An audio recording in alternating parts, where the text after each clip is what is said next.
Natalia Calderón Cruz, soy estudiante de la Universidad del Papaloapan, Campus Tuxtepec, y en esta ocasión estaré presentando los indicadores macroeconómicos del país de Australia. Australia es un país que está rodeado por el Océano Índico y Pacífico. Sus principales ciudades son 5, que son Sydney, Brisbane, Melbourne, Perth y Adelaida.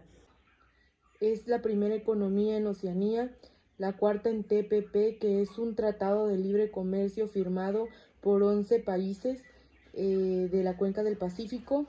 Su principal característica más relevante es bajar las barreras comerciales para poder así facilitar los negocios internacionales. La población australiana en el 2020 alcanzó los 23.6 millones de habitantes, perteneciendo así al 0.33% de la población mundial. Bueno, considerando una tabla que pude observar en el Banco Mundial, se encuentra en el nivel 51 de los países más poblados. Como podemos observar en esta gráfica, de 1960 al 2020 ha habido un crecimiento de población en Australia. Según la información publicada en los últimos 3 años, la población australiana ha experimentado un crecimiento anual y pues lo podemos observar en esta gráfica. Bueno, ha tomado en consideración 400,000 personas y pues de mantenerse así la tendencia, el Instituto Nacional de Estadística australiano prevé que la población alcance los 26 millones de habitantes entre los 2 y los 4 próximos años. Un buen nivel educativo en Australia sirve tanto como para conseguir empleo como para tener una competencia contigo mismo. Bueno, el 84% de adultos de 25 a 64 años de edad han terminado la educación media superior.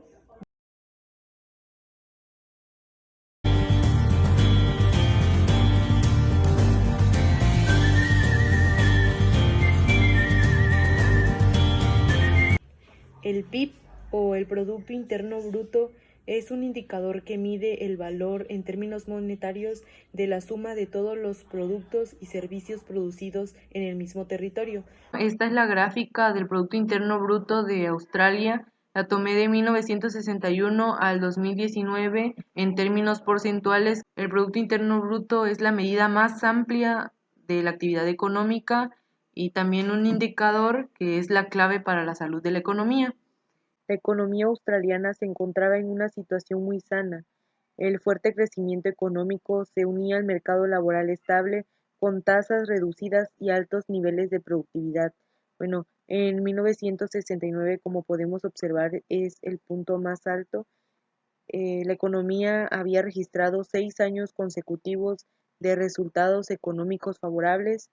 La recuperación económica tenía una tasa de crecimiento anual del 6.7%. También otra fecha que podemos observar es en 1989, que había una alza, y esto se debió a los acuerdos comerciales que se tenían. Las importaciones y las exportaciones eran muy buenas en estas fechas. El Producto Interno Bruto en 2005 era de 7.949 millones de dólares estadounidenses, que habían marcado también la economía de Australia. Ahora les mencionaré las fechas que para mí me parecieron importantes y donde se vio afectado el Producto Interno Bruto. Bueno, tenemos la de 1983, que fue la crisis de los dragones asiáticos, y esta se dio al desplome de las exportaciones, el colapso de la rentabilidad empresarial, el endeudamiento insostenible que tenían las empresas y sobre todo el gobierno. Y bueno, como podemos observar aquí, hubo un alza en 1984 a 1985, y esto fue porque el Fondo Monetario Internacional, el Banco Mundial y los países del G7 entraron al rescate desembolsando 95 millones de dólares a cambio del compromiso de realizar reformas en campos de políticas monetarias, elevando las tasas de interés para luego irlas reduciendo progresivamente. y así estabilizar el tipo de cambio. También consolidaban reformas estructurales destinadas al sistema bancario y mejorar la gobernanza, y tenían como objetivo el crecimiento económico al menor tiempo posible.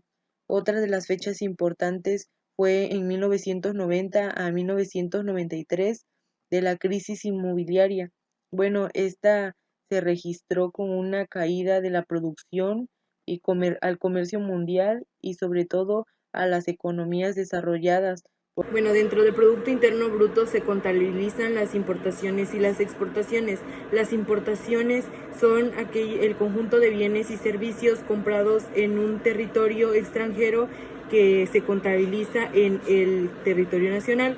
Bueno, esta es la gráfica de las importaciones. La cantidad están en millones de pesos y tomé del periodo de 1990 al 2020. Y pues aquí vamos observando cómo es que va creciendo. Las importaciones en 1992, el 39.6% fue de maquinaria y equipo de transporte. Aquí vemos que son productos químicos, que es el 9.3%. Este lado tenemos productos de minería, que es el 6.8%, agricultura 6.8%, otros 10%, manufacturas, que es de 22%, y bueno, pues acá nos damos cuenta que en manufactura también tenemos el 76.7%, y por otra parte textiles y vestidos. Esto es lo que se importa de Australia. Las exportaciones es un conjunto de bienes y servicios que se venden de territorio nacional al territorio extranjero para su utilización. Las exportaciones, tomé la cantidad en millones de pesos y los periodos de 1990 al 2020. Los datos más recientes que fueron encontrados es de 266.377 millones de dólares que se obtuvieron por las exportaciones en el 2021. Bueno, Australia depende de gran medida de exportaciones y de productos básicos. Bueno, en este caso, como los metales, combustibles minerales y productos alimenticios, y en especial los productos de minería. Las exportaciones agrícolas han resultado afectadas por la apreciación de la moneda nacional y las consecuencias de la sequía. La proporción de los productos manufactureros como maquinaria, equipo de transporte, productos del sector del automóvil, en importaciones totales ha caído ligeramente en los últimos años. Bueno, Australia depende de una gran medida de las exportaciones. La inflación en la economía es el aumento generado y sostenido de los precios de bienes y servicios en un determinado periodo. Bueno, cuando el nivel de general de precios suben, sabemos que pues hay menos valor adquisitivo. Y bueno, Esta es la gráfica de la inflación. Tomé de 1960 al 2020. La recuperación económica del decenio de 1990 pudo atribuirse a la relativa falta de la presión inflacionaria en la economía. En 1996, el gobierno suscribió el enfoque del Banco de Reserva con respecto a los objetivos en materia de inflación. Según el enfoque que se obtuvo, se centró en objetivos que trataban de mantener la inflación en un margen del 2 al 4%, el cual pues no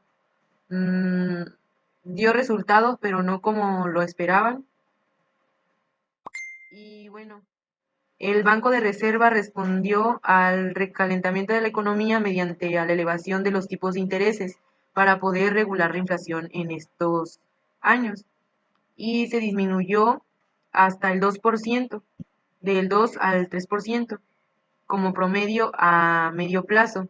El Banco de Reserva en 1994 obtuvo pues buenos resultados y volvió a disminuir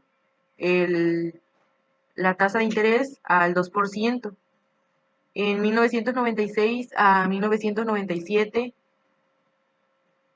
se obtuvo una tasa de interés del 3.2 al 5%, y el cual la inflación también bajó. Y bueno, la inflación de nuevo tuvieron un problema en cuanto a la productividad en 1974, que tanto la productividad como las políticas que se tomaron en ese año tuvieron un crecimiento de una inflación que se dio hasta el 16.49%.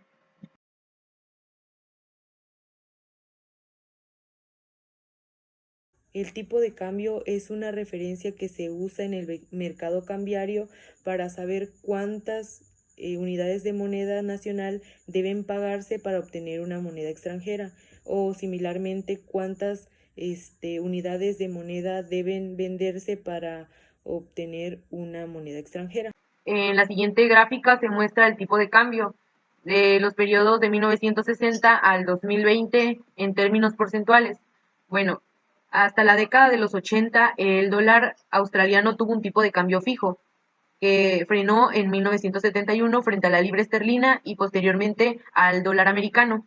Bueno, a partir de 1983, las autoridades monetarias optaron por un tipo de cambio flexible para la divisa australiana. El tipo de cambio flexible mostró su eficacia en cuanto a las presiones inflacionarias y deflacionarias del tipo de cambio. Bueno, sin embargo, desde entonces el dólar australiano ha vivido fuertes oscilaciones en su valor en relación a otra divisa principal, que en este caso es la libra esterlina. Bueno, la libra esterlina es introducida en 1910 y oficialmente distinta en valor de libra esterlina por el dólar en 1966, que es cuando se tuvo unos años antes la devaluación, que fue en 1931. Bueno, esta fue reemplazada por la libra esterlina, que era igual a, te daban una libra esterlina por 8 chelines. Bueno, durante el 2010 y el 2011 alcanzó un máximo de $1.055 estadounidenses en julio del 2011. A partir de esa fecha ha ido depreciándose progresivamente hasta situarse en los $0.7891 en el 2015. Y como podemos observar aquí en el del 2012 al 2013 es cuando el tipo de cambio tuvo un impacto. Por otro lado, también, debido a la situación que se enfrentaba en Australia en el 2014, tuvo un valor muy bajo, que era reemplazado por el dólar americano y también por los euros, que también en esos años estas divisas bajaron por una cesta que tenían frente a las inversiones que se hacían en estos años. Deuda externa. Bueno, es el conjunto de obligaciones que tiene un país con acreedores del extranjero. En cuanto a esta gráfica, como podemos observar, es de la deuda externa de los periodos de 1990 al 2016. La deuda externa neta ha ido creciendo en los últimos años hasta alcanzar 760.596 millones de pesos en dólares. A finales del 2012, como podemos observar, fue el punto más alto o la deuda máxima que ha tenido Australia, y la cual ha atravesado una crisis pues muy severa, que correspondió al 51.6 del PIB de importe de 537.357 millones de dólares, que corresponde a una deuda externa privada. En cuanto a la deuda externa pública, la posición a finales de año fue situada en 223.239 millones de euros. En la actualidad, el servicio de la deuda se sitúa en el 6.5% del valor total de las exportaciones de bienes y servicios. La proporción de la deuda extranjera neta con respecto al PIB del gobierno, pues, se ha mantenido. Bueno, encontrando un dato más reciente, en el 2019 la deuda bruta externa equivale al 123% del PIB y la mayor parte de las obligaciones están denominadas en dólares australianos. Por lo tanto, la mayor parte de la deuda externa neta pertenece al sector privado, mientras que el sector público solo debe aproximadamente del 19% del total. La principal causa del mayor peso del endeudamiento privado frente al público radica en la importancia del sector minero en la economía australiana, que pues en gran parte se financia con inversiones extranjeras. Otros factores relevantes también es de la deuda externa australiana representa el 57% del PIB y en el servicio de la deuda en 2019 alcanzó el 21.535 millones de euros, perdón, de dólares australianos en este caso, que representó el 4.37% de las exportaciones de bienes y servicios. La balanza comercial es un indicador que mide las relaciones entre las importaciones y las exportaciones de un país en un tiempo determinado. No incluyen los servicios prestados de un país a otro ni tampoco el movimiento de capitales. Los intercambios comerciales de Australia han ido identificándose en las últimas décadas. Si bien estos 2 últimos años han experimentado cierta ralentización, en 1972 se dio un desequilibrio de las balanzas comerciales. Esta se debió al enorme incremento del déficit comercial en los Estados Unidos y a la repentina desaparición del excedente del Reino Unido. Por tanto, en Australia se, hubo una considerable eh, disminución de importaciones y exportaciones en el país. Esto fue gracias a la producción que se tenía en dicho año. En efecto, del 2009, en la balanza comercial ascendió a los 207 millones de dólares. En 2019 ascendió a 1.562 millones de euros, eh, teniendo en cuenta el 2.4% inferior respecto al 2018. Asimismo, en 2019, con un 7.514 millones de empresas españolas empezaron a exportar a Australia, teniendo en cuenta que era el 1% más que en el 2018. Hasta el mes de mayo eh, se mantuvieron estas cifras. Y bueno, en los 5 primeros meses del año el valor de las importaciones procedentes de Australia ascendieron al 84.07 millones de euros, tocando así una balanza comercial en el 2019 con 1.073 millones de euros y una tasa con cobertura de 319% hasta el mes de mayo. Bueno, en la balanza comercial se registraba para 2011 un superávit, tomando en consideración los últimos 2 trimestres.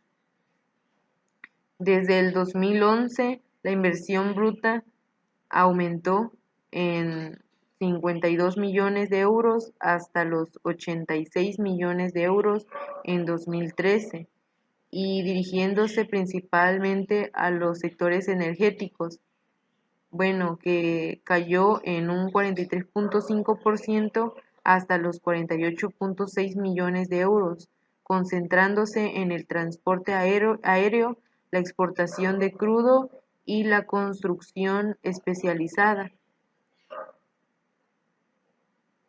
Bueno, por otra parte, En el 2019 también se elevó a 2020 las importaciones y el saldo de la balanza de servicios se situó en 106.4 millones de euros. Las reservas internacionales son activos financieros que el Banco Central interviene en el exterior. Su principal característica de este indicador es principalmente la liquidez, es decir, la facilidad que tiene para saldar alguna obligación de pago fuera del país. Las reservas internacionales tienen como objetivo contribuir a la estabilidad de precios cuando se representa una disminución en los flujos comerciales o de capital de la balanza de pagos por desequilibrios macroeconómicos, financieros, ya sean internos o externos, tales como crisis causadas por la reducción considerable en la actividad económica o en comercio internacional, quiebras bancarias, escasa liquidez en los mercados financieros, encarecimiento del crédito, entre otros. Bueno, como podemos observar, aquí tenemos un gráfico de 1960 al 2020, tomando en cantidades monetarias. Las reservas internacionales consisten en la suma de las divisas del país y su posición de reservas. Las reservas internacionales que se tienen en el 2021 es de 57 billones 877 mil millones 502.314 dólares americanos y como ya les comentaba, esta cifra es para el 2021. El valor de reservas de Australia viene representando en promedio el 4% del PIB. La reserva de oro es considerado un activo estratégico que puede ser utilizado tanto para la gestión de liquidez a corto como a largo plazo. Bueno, esto es para ser un depósito de valor a largo plazo, tanto para los bancos centrales que ejercen una gestión activa de sus reservas utilizando el oro como garantía de depósito. Y las reservas de oro, bueno, las establece el Banco Central siendo una estrategia para el país o más bien para el Banco Central, pues al momento de tener alguna crisis financiera muy fuerte y pues toman estas reservas para poder eh, establecerse tal vez en algún momento. Bueno, en el 2008 eh, hay un listado por el Consejo Mundial de Oro y este reveló que Australia cuenta con una reserva de 79.8 toneladas de oro que equivalen al 8.6 de reservas estratégicas, que incluyen 6.400 lingotes con un valor en el mercado de 6 millones de dólares.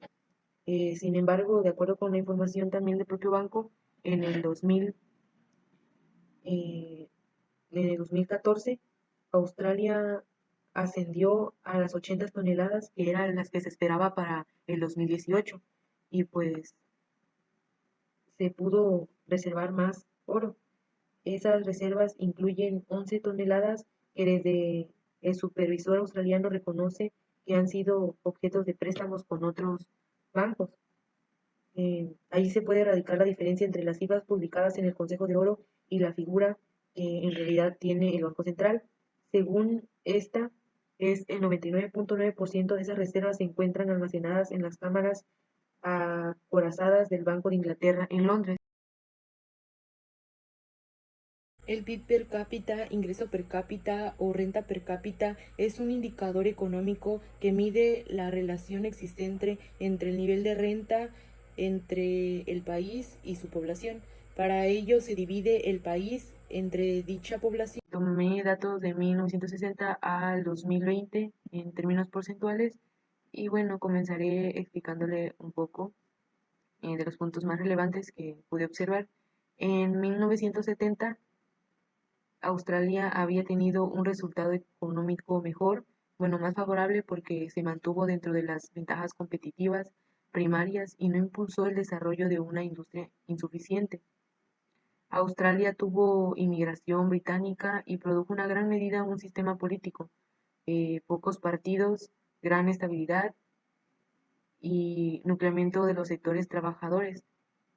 a un movimiento muy sólido y pues permitió combatir tempranamente los intereses. Y por otra parte, el PIB per cápita, los datos más actuales que pude obtener fue que en el 2021 el PIB per cápita fue de 53.759 euros, que fue mayor que en el 2020, siendo en el 2020 46.373 euros. Bueno, como vimos, hubo una evolución del PIB per cápita y pues resulta interesante cómo es que pues aumentó en los últimos años. Déficit o superávit. Bueno, este es un indicador que mide el déficit o superávit de un estado. Si el resultado es positivo, eso quiere decir que hay un superávit y que el estado ha recaudado suficiente dinero para el desarrollo y crecimiento del estado. Y de lo contrario, si es negativo, esto quiere decir que no hay dinero para el desarrollo del estado y por lo tanto pues no hay algún crecimiento en él. En Australia se dio un déficit público. Bueno, yo tomé en consideración los periodos de 1990 al 2016, siendo los datos encontrados en el Banco Mundial.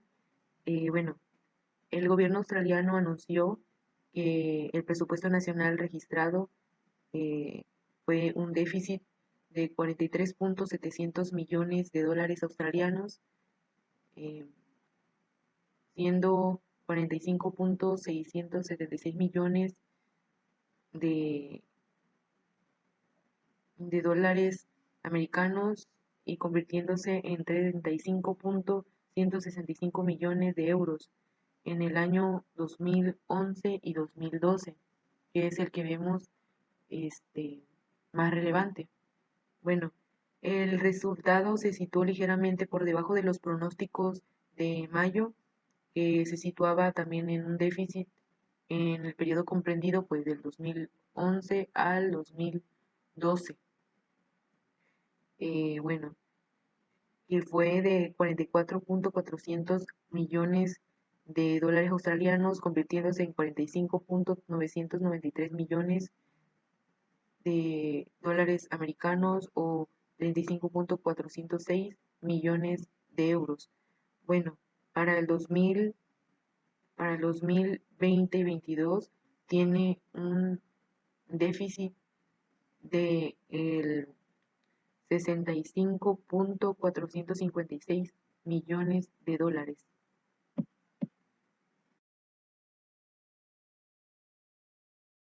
La tasa de interés interbancaria hace referencia a la tasa de interés de las operaciones de crédito que realizan entre las instituciones bancarias. En cuanto a la tasa de interés interbancaria, bueno, yo tomé datos del Banco Mundial y tomé de los periodos de 1960 al 2020 en términos porcentuales, pero solamente obtuve datos de 1981 al 2019. Bueno, en el Banco Central de Australia anunció que había decidido mantenerse sin cambios de tasas de interés. Bueno, y la tasa que tenía en este momento era de 4.75%. Asimismo, dio el comunicado acerca del ritmo de crecimiento de la economía del país, que podría ser más débil de lo que se había estimado en las últimas previsiones. Bueno, una novedad que causó relevancia fue en 1988, cuando rebajó las tasas de interés interbancarias y pues hubo un alto porcentaje de interés. Bueno, de otra manera también Australia buscaba frenar el fortalecimiento de su divisa y reactivar las importaciones y exportaciones y su economía.